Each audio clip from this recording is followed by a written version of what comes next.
इसमें हम लोगों ने पढ़ना है common ion effect, buffer solution and साथ में सॉल्युबिलिटी प्रोडक्ट और KSP and the ionic product. Start करते हैं कॉमन आयन इफेक्ट से। Common ion effect is an application of Le Chatelier's principle. और कॉमन आयन इफेक्ट जो है एप्लीकेबल होता है वीक इलेक्ट्रोलाइट्स पर। वीक इलेक्ट्रोलाइट्स के सॉल्यूशन में हम लोग ऐड करते हैं स्ट्रॉन्ग इलेक्ट्रोलाइट। यहाँ पर कॉमन आयन इफेक्ट की एक और बात, एप्लीकेबल होता है रिवर्सिबल रिएक्शंस पर ओनली। इरिवर्सिबल रिएक्शंस जो वन डायरेक्शन में प्रोसीड करते हैं उन पर कॉमन आयन इफेक्ट एप्लीकेबल नहीं होता। अब फॉर एग्जांपल हमारे पास एक सॉल्यूशन है सोडियम क्लोराइड का, उसमें हम लोग ऐड करते हैं हाइड्रोजन क्लोराइड। सोडियम क्लोराइड के सॉल्यूशन में सोडियम आइंस होंगे एंड क्लोराइड आइंस होंगे। जब हम उसमें हाइड्रोजन क्लोराइड को ऐड करेंगे तो हाइड्रोजन आइंस आएंगे एंड द क्लोराइड आइंस आएंगे। अभी मैंने आपको कहा कि वीक इलेक्ट्रोलाइट का ये सॉल्यूशन होता है जिसमें हम ऐड करते हैं स्ट्रॉन्ग इलेक्ट्रोलाइट। तो इसका मतलब जो हमने हाइड्रोजन क्लोराइड ऐड किया दैट इज स्ट्रॉन्ग इलेक्ट्रोलाइट, और जो वीक इलेक्ट्रोलाइट था दैट वाज सोडियम क्लोराइड। अब होता क्या है, ये जो हम लोग बाहर से स्ट्रॉन्ग इलेक्ट्रोलाइट ऐड करते हैं इसमें एक कॉमन आइन होता है जो कि वीक इलेक्ट्रोलाइट में भी प्रेजेंट होता है। That can be a cation, that can be an anion. उसके बाद मैकेनिज्म कुछ इस तरह से चलता है कि जो स्ट्रॉन्ग इलेक्ट्रोलाइट होता है ये वीक इलेक्ट्रोलाइट के इक्विलिब्रियम को रिवर्स कर देता है। मतलब यहाँ पर जो प्रोडक्ट्स बनी हुई हैं ये दोबारा से रिएक्टेंट बना देती हैं, सॉल्ट बना देती हैं।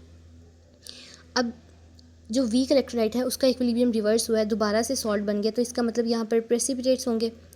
बीकर के बॉटम पर हम लोगों को प्रेसिपिटेट्स नज़र आना स्टार्ट हो जाते हैं और हम लोग प्रिडिक्ट कर सकते हैं कि कॉमन आयन इफेक्ट का फिनोमेना हो गया। फिर उसके बाद जैसे ही हम लोगों को वीक इलेक्ट्रोलाइट के प्रेसिपिटेट्स मिलते हैं तो इसका मतलब कि जो वीक इलेक्ट्रोलाइट है उसकी सॉल्युबिलिटी कम हो गई है। कॉमन आयन के इफेक्ट के रिजल्ट में जो वीक इलेक्ट्रोलाइट होता है उसकी सॉल्युबिलिटी कम हो जाती है। फिर कंसनट्रेशन ऑफ आइंस, यहाँ पर आपने देखा सोडियम क्लोराइड की डिसोसिएशन से सोडियम आइन बना, क्लोराइड आइन बना, और हाइड्रोजन क्लोराइड की डिसोसिएशन से हाइड्रोजन आइन बना एंड द क्लोराइड आइन बना। अब इन आइंस की कंसनट्रेशन के साथ क्या होता है, जो सोडियम आइन है जब हम लोगों ने बाहर से स्ट्रॉन्ग इलेक्ट्रोलाइट डाला है तो ये होता है कि जो सोडियम आइन है वो दोबारा से क्लोराइड आइन के साथ रिएक्ट करता है, सोडियम आइन की कंसनट्रेशन कम हो जाती है। क्लोराइड आइन की कंसनट्रेशन कम होती अगर यहाँ पर सिर्फ क्लोराइड आइन सोडियम के साथ रिएक्ट करके दोबारा से सोडियम क्लोराइड बना रहा होता, लेकिन हम लोगों ने बाहर से जो हाइड्रोजन क्लोराइड डाला है वो डिसोसिएट होकर continuously hydrogen and the chloride आइन बना रहा है, जिसकी वजह से जो क्लोराइड आइन है उसकी कंसनट्रेशन कॉन्स्टेंट रहती है। फिर जो हम लोगों ने हाइड्रोजन आइन देखा है, यहाँ पर हाइड्रोजन आइन सॉल्यूशन में यूज़ नहीं हो रहा, ये सॉल्यूशन में प्रेजेंट है एंड कंटिन्यूसली बन रहा है, तो इसका मतलब जो हाइड्रोजन आइन है उसकी कंसनट्रेशन इंक्रीज़ हो जाएगी। आप लोगों ने जो करना है, आप लोगों ने देखना है KClO3 एंड द KCl।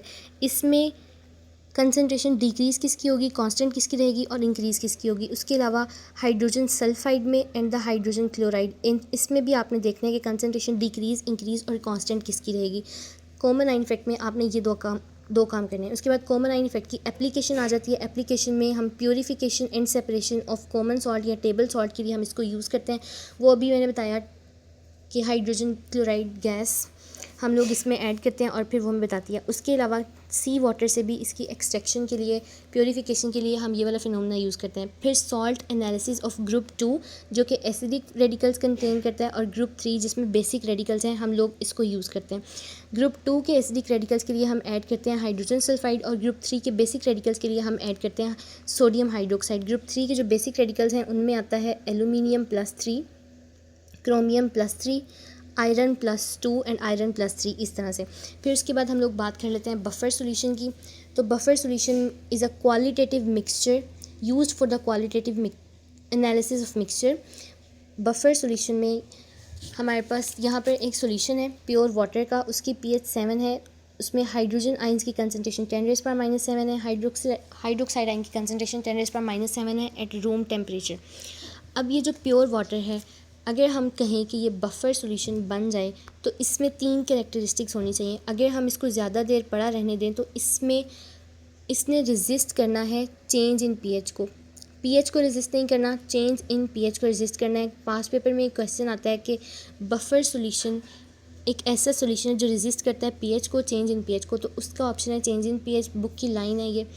फिर उसके अलावा अगर हम इसको डाइल्यूट करें, डाइल्यूट किस तरह से करें, वाटर के डालने से, क्योंकि ये तो वाटर है, अगर हम लोग किसी एसिड या बेस का सॉल्यूशन लेंगे तो ऑब्वियसली उसमें हम वाटर डाल के उसकी डाइल्यूशन करेंगे, या एसिड या बेस डाल के अगर हम उसकी डाइल्यूशन करें तो वो अपनी पीएच में चेंज को रेजिस्ट करें, मिनिमल चेंज आए अगर वहाँ पर चेंज आना भी है तो। अगर ये कैरेक्टरिस्टिक्स होंगी तो वो जो बफर सॉल्यूशन है हम उसको कहेंगे कि वो आइडियल बफर सॉल्यूशन है, अदरवाइज़ वो अच्छा बफर सॉल्यूशन नहीं होगा अगर उसमें जो पीएच है उसमें ज़्यादा चेंज आ जाता है तो। फिर बफर सॉल्यूशन की एग्जांपल है तो जो मोस्ट कॉमन एग्जांपल है वो हमारा ब्लड है। ब्लड में कार्बोनिक एसिड प्रेजेंट होता है और सोडियम बाइकार्बोनेट। ये आपने रेस्पिरेशन वाले चैप्टर बायोलॉजी में पढ़ा भी है, लंग्स में और फिर ब्लड में किस तरह से हमारे कार्बन डाइऑक्साइड रिमूव की जा रही होती है, ये सब कुछ। तो ये जो बफर सोल्यूशन है उसकी मोस्ट कॉमन एग्जांपल आपका अपना ब्लड है। और साथ में यहाँ पर एक बात, अगर ये बफर सोल्यूशन होता तो लॉन्ग स्टैंडिंग पर ये प्योर वाटर ही रहता, लेकिन प्योर वाटर जो है वो लॉन्ग स्टैंडिंग पर प्योर वाटर नहीं रहता, उसमें कार्बोनिक एसिड बन जाता है। इन्वायरमेंट में प्रेजेंट कार्बन डाइऑक्साइड इसके साथ रिएक्ट करती है और वो कार्बोनिक एसिड बना देती है, दैट इज़ एसिडिक, और वाटर जो है ज़्यादा देर पड़े रहने पर एसिडिक हो जाता है। फिर बफर सॉल्यूशन की टाइप्स की बात करते हैं तो दो टाइप्स हैं, बेसिक और एसिडिक। उससे पहले एक छोटा सा टॉपिक है Ostwald's dilution law. Ostwald dilution law weak electrolytes पर एप्लीकेबल होता है, बफर सॉल्यूशन के लिए ऑस्टवर्ल्ड्स डाइल्यूशन लॉ यूज़ नहीं होता, ये बात आपने याद रखनी है। ऑस्टवर्ल्ड्स डाइल्यूशन लॉ हमें बताता है कि जो आयोनाइजेशन होती है that is directly proportional to dilution. जितनी ज़्यादा आयोनाइजेशन होगी उतना ज़्यादा डाइल्यूशन होगी, उतनी ज़्यादा स्ट्रेंथ ऑफ एसिड होगी। मतलब जितनी ज़्यादा कंसनट्रेशन ऑफ हाइड्रोजन आइंस होंगी उतनी कम पीएच होगी और उतनी ज़्यादा स्ट्रेंथ ऑफ एसिड होगी। बफर सॉल्यूशंस पर ऑस्टवर्ल्ड्स डाइल्यूशन लॉ एप्लीकेबल नहीं है, फिर से बता रही हूँ। अब टाइप्स में आता है बेसिक बफर और एसिडिक बफर। बेसिक बफर में आप लोगों ने देखना है, अगर हम लोगों ने मिक्स करनी है वीक बेस और उसका जो सॉल्ट है विद अ स्ट्रॉन्ग एसिड, इसमें ये जो नेगेटिव पार्ट है ये एक स्ट्रॉन्ग एसिड से आया हुआ है, हाइड्रोजन क्लोराइड से। तो आप लोगों ने ख्याल करना है कि वीक बेस हो और जो उसका सॉल्ट हो वो एक स्ट्रॉन्ग एसिड से आया हो। उसके अलावा ये दो एग्जांपल्स और हैं, इसमें भी चेक कर लें। जो इसका नेगेटिव पार्ट है सॉल्ट का वो एक स्ट्रॉन्ग एसिड से आया हुआ है और जो बेस है वो वीक बेस यूज़ हुई है। बेसिक बफर की जो पीएच होती है at room temperature that is greater than 7। अब एसिडिक बफर में वीक एसिड होना चाहिए और उसका सॉल्ट होना चाहिए विद अ स्ट्रॉन्ग बेस। यहाँ पर सब में देख लें, जो सोडियम है वो किससे आया हुआ है, सोडियम हाइड्रोक्साइड से, and sodium hydroxide is a very strong base. और जो एसिडिक बफर होता है उसकी pH is less than 7 at room temperature. अब यहाँ से क्वेश्चन क्या आता है, यहाँ से क्वेश्चन आता है which pair is not a buffer solution. उसमें सबसे पहले आपने देखना है कि वीक एसिड या वीक बेस है या नहीं। अगर सल्फ्यूरिक एसिड का सोल्यूशन आ जाता है, नाइट्रिक एसिड का सोल्यूशन आ जाता है, सोडियम हाइड्रोजन क्लोराइड का सोल्यूशन आता है, तो ये जो है वीक एसिड्स नहीं है, इनका सोल्यूशन बफर नहीं होगा। अगर ये आपके पास ऑप्शंस में हो तो आपने उस ऑप्शन को कंसीडर नहीं करना। और अगर बेसिस वाली साइड पर देखना है, बेसिक बफर है, तो वहाँ पर सोडियम हाइड्रोक्साइड है, पोटाशियम हाइड्रोक्साइड है। अगर ये वाली बेसिस यूज़ हुई हैं, स्ट्रॉन्ग बेसिस हैं, इनका सोल्यूशन बफर सोल्यूशन नहीं होगा। फिर उसके बाद आपने दूसरी चीज़ जो देखनी है वो सॉल्ट में देखना है कि साथ में जो नेगेटिव पार्ट या जो पॉजिटिव पार्ट है वो स्ट्रॉन्ग बेस या स्ट्रॉन्ग एसिड से आया हुआ है या नहीं। अगर ये दोनों कंडीशंस पर वो बफर पूरा उतर है तो इसका मतलब that one mixture is a buffer solution. फिर तीसरी बात यहाँ पर आता है, एक लाइन आती है, वो उसको एमसीक्यूज़ में पूछते हैं कि pH of the acidic buffer is increased और decreased by adding more salt. तो इसमें जो पीएच होती है एसिडिक बफर की वो इंक्रीज़ करती है जब हम लोग मोर सॉल्ट को ऐड करते हैं। ऐसा क्यों होता है? क्योंकि जो एसिड होता है उसकी डिसोसिएशन डिक्रीज़ कर जाती है। अब रीज़न आप लोगों ने खुद ढूंढनी है कि एसिड की डिसोसिएशन डिक्रीज़ कैसे करती है और जो pH of the acidic buffer है वो सॉल्ट के ऐड करने से इंक्रीज़ कैसे होती है, ये आप लोगों का काम है। फिर पीएच ऑफ द बफर उसको हम लोग फाइंड करते हैं हेंडरसन इक्वेशन के थ्रू। हेंडरसन इक्वेशन हमें बताती है कि pH of the acidic buffer, अगर आप लोगों के पास वो क्वेश्चन में दे एसिडिक बफर है तो एसिडिक बफर के केस में पीएच के लिए हमारे पास है pKa plus log of concentration of salt over acid. और अगर बेसिक बफर आ जाए तो POH is equals to pKb plus log of concentration of salt over acid. 3 cases होते हैं हमारे पास। अगर क्वेश्चन में सॉल्ट की कंसनट्रेशन इक्वल आ जाए एसिड के तो इस केस में pH और POH इक्वल होती है pKa और pKb के। इस बफर को हम कहते हैं बेस्ट एसिडिक और बेस्ट बेसिक बफर। अब मैं क्वेश्चन बोल रही हूँ, a buffer solution contains 1 mole of sodium acetate and 1 mole of acetic acid, it's pKa is 4.74, what will be the pH। इस केस में देखें सॉल्ट और एसिड की कंसनट्रेशन इक्वल है तो इसका मतलब pH will be equal to pKa। दूसरा केस होता है अगर सॉल्ट की कंसनट्रेशन ज़्यादा हो एसिड से तो इस केस में pH will be greater than pKa। अब मैं क्वेश्चन बोलती हूँ, a buffer solution contain 1 mole of sodium acetate and 0.1 mole of acetic acid, it's pKa is 4.74, then pH of the solution will be. अब इस case में मैंने बताया कि जो सॉल्ट है उसकी कंसनट्रेशन ज़्यादा है और जो एसिड है उसकी कंसनट्रेशन कम है।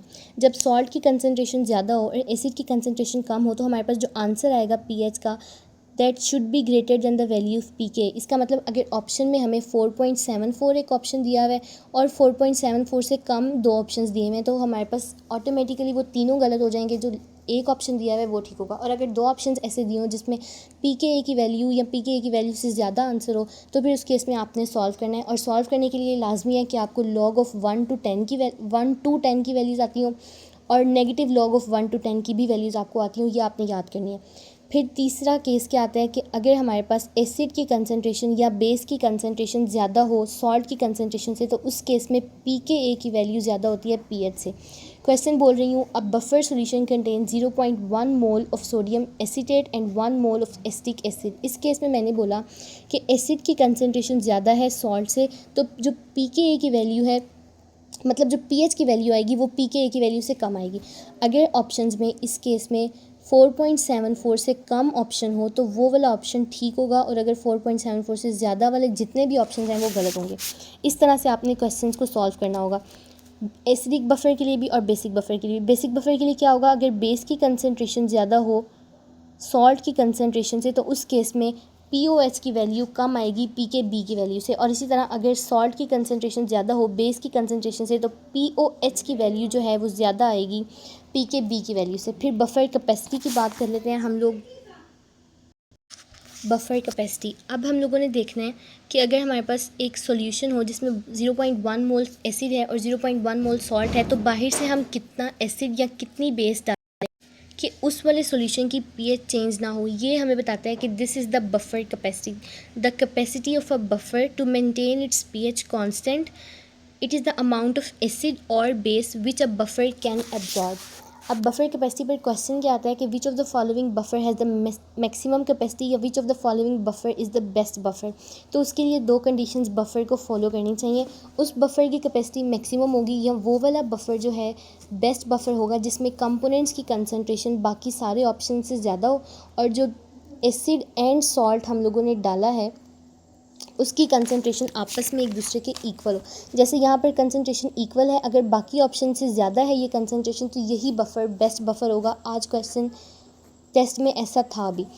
अब बेस्ट बफर जो होता है उसका टॉलरेंस लेवल बहुत हाई होता है, और जो इफ़ेक्टिव बफर पीएच होती है दैट इज़ 3 to 11। ये मैंने मिस कर दिया था पहले पॉइंट, तो अब आप लोग नोट कर लें।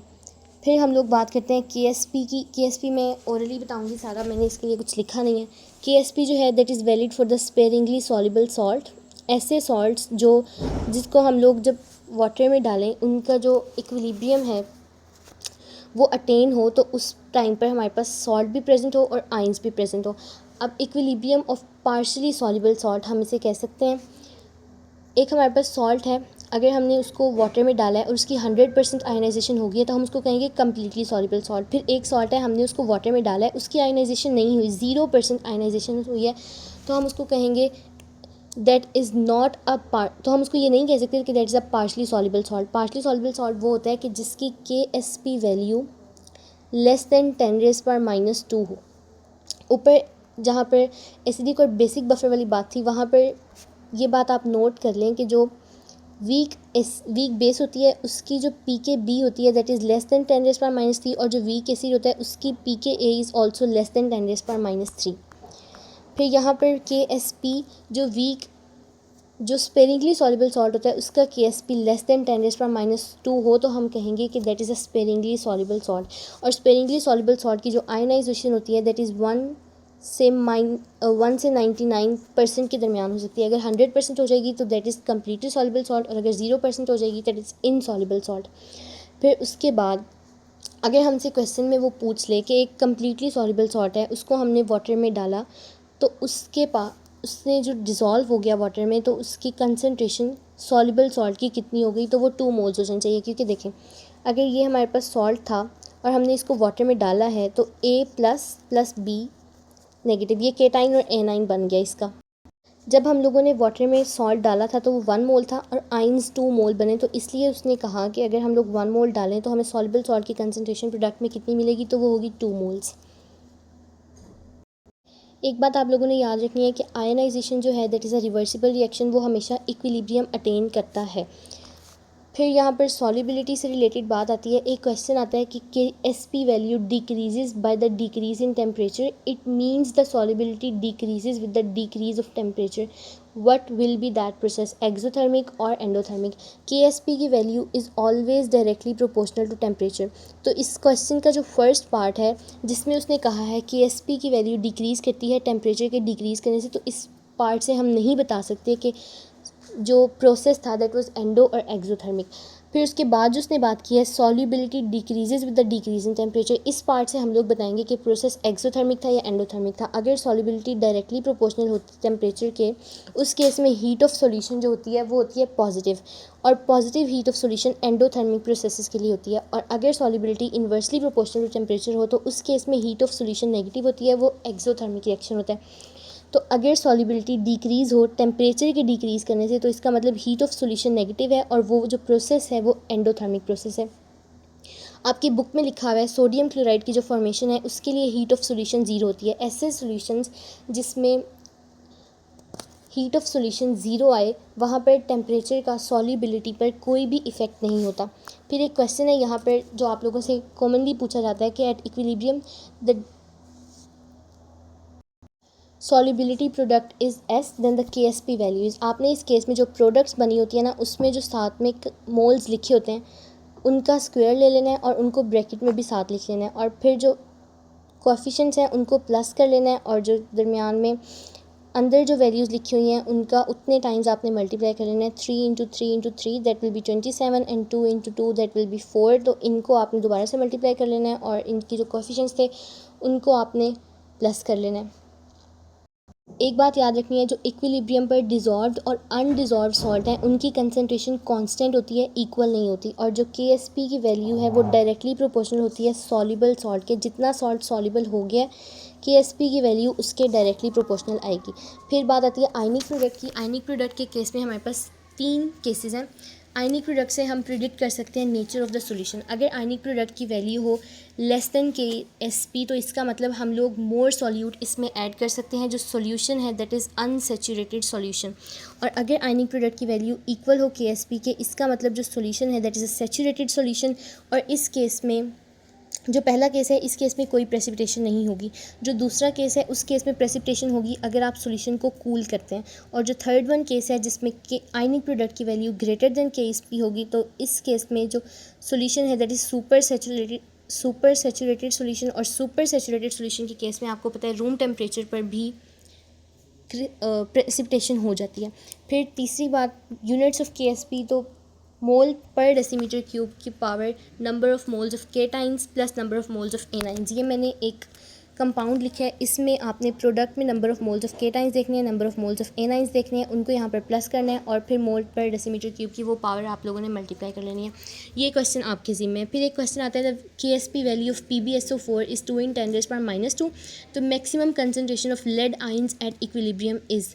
इसके लिए आप लोगों ने जो आपके पास आइंस बने हैं lead ions plus sulphate ions, आपने इसका क्या करना है, इनको इक्वल कर लेना है। जो उसने कंसनट्रेशन दी हुई है 2 × 10⁻², और उसके बाद यहाँ पर आपने लेना है स्क्वायर रूट। स्क्वायर रूट के बाद जो वैल्यू आएगी वो आप लोगों का आंसर होगा। मैं क्वेश्चन रिपीट कर रही हूँ। The KSP value of PbSO4 is 2 × 10⁻² lead sulphate. The maximum concentration of lead ions at equilibrium is. और एक और क्वेश्चन आता होता है कि हम लोगों ने एक सॉल्ट सॉल्यूशन था उसमें हम लोगों ने ऐड किया दूसरा सॉल्ट, तो इनमें से कौन सा वाला प्रेसिपिटेट होगा और कौन सा वाला प्रेसिपिटेट नहीं होगा। तो उसके लिए आप लोगों को पता होना चाहिए कि जो मोर सॉल्युबल सॉल्ट है वो खुद को सॉल्यूशन में रखेगा और जो लेस सॉल्युबल सॉल्ट है वो खुद को सॉल्यूशन में नहीं रखेगा, वो प्रेसिपिटेट आउट हो जाएगा।